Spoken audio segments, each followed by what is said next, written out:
Okay, today we are looking at how to determine the equation of a line if we only know a slope for the line and a point, but that point isn't necessarily the y-intercept.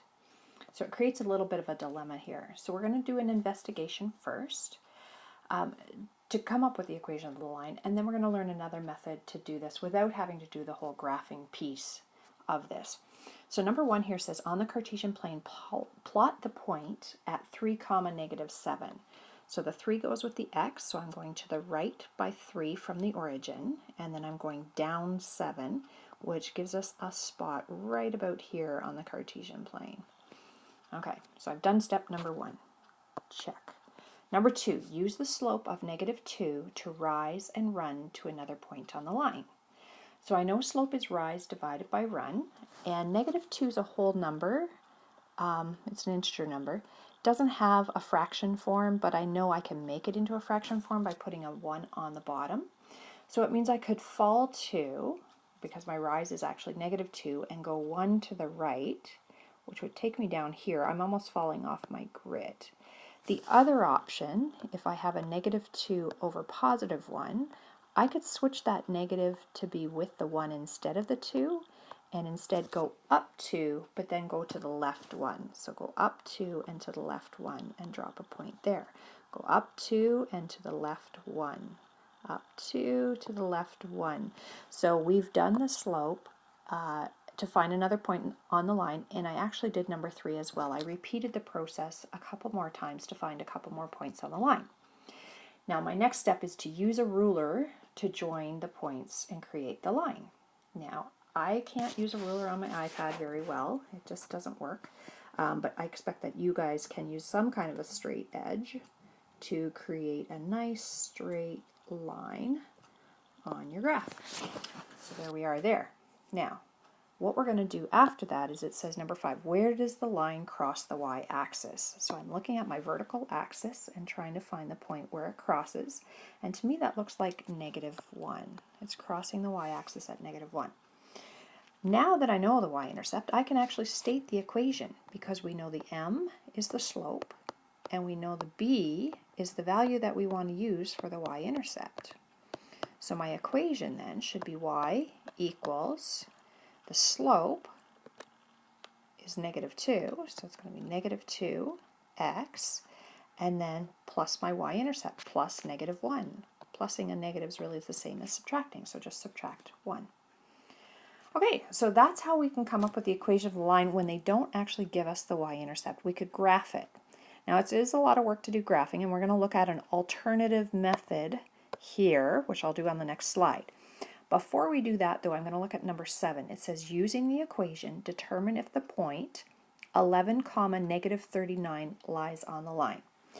Now, graphically, that's going to be pretty hard to do, because I have to go all the way over here to +11, which would be somewhere over here. And then I also need to extend my line and see if it goes all the way down to -39. Now, to check that, what I would do, I'm really finding, if my value of x is 11, then what would my matching y value be? And since my equation is y equals -2 times x minus 1, I could sub my x value of 11 in and see what the corresponding y value would be. Okay, and that's going to give me -22, subtract 1, and that's -23. Definitely not -39. So this is not on the line. Now you might have been able to use your mathy senses and kind of guess that it wasn't, but this is the mathematical proof that we just did. This proves over here, this work shows that the point is not on the line. So the point 11, -39 is not on the line.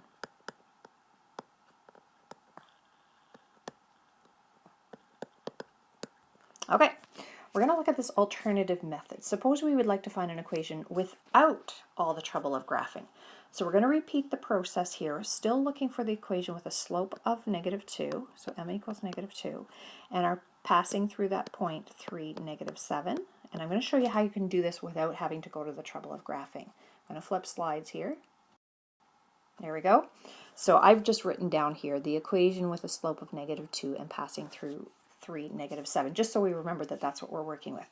Here are the steps to doing it. We're going to start with our friend y equals mx plus b.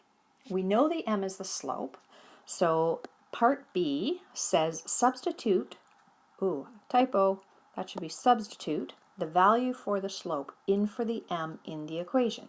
So we have y equals, the m is -2, it goes right here in front of the x, -2x plus b. Okay, so now so far what we have is y equals -2x plus b. That's what we know so far about our equation. The b is going to be the y-intercept. Now part C, so B is done. Part C, since the point 3, -7 lies on the line, it will make the equation true. This means, since x comes first in an ordered pair, we could take the value of 3 and substitute that in where I see x in my equation. And then we can take the value of -7, which corresponds to y, and put it in for the y value in our equation. Okay, so what that's going to look like is that my -7 is the y, and that's going to equal -2 times the x, and the x is +3. That came from my ordered pair right here.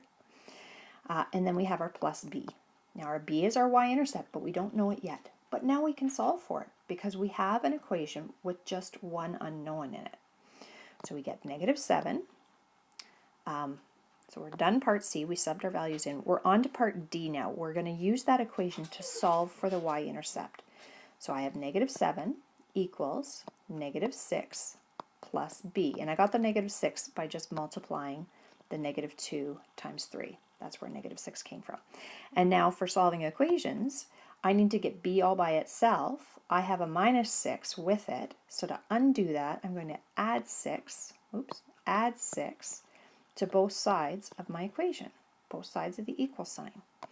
And if I have -7 and I add 6, that gives me -1. And then on the right side, I have -6 and a +6. They cancel each other out. That was the goal. We wanted to get rid of them. So what I'm left with on that right side is just b. So I know now my b, or my y-intercept, is equal to -1. Our last step here, part E, it says now we can state the equation of the line in the form y equals mx plus b by replacing the m and the b with the values in the equation. So we still put our y in, or we go back to putting our y in. We said the slope was -2, so we have that in for the m, -2 times the x, and then the b is the -1. So we're adding -1 or just subtracting 1. So here we got the equation by doing some algebra with it so that we don't have to go to all the trouble of doing the graph.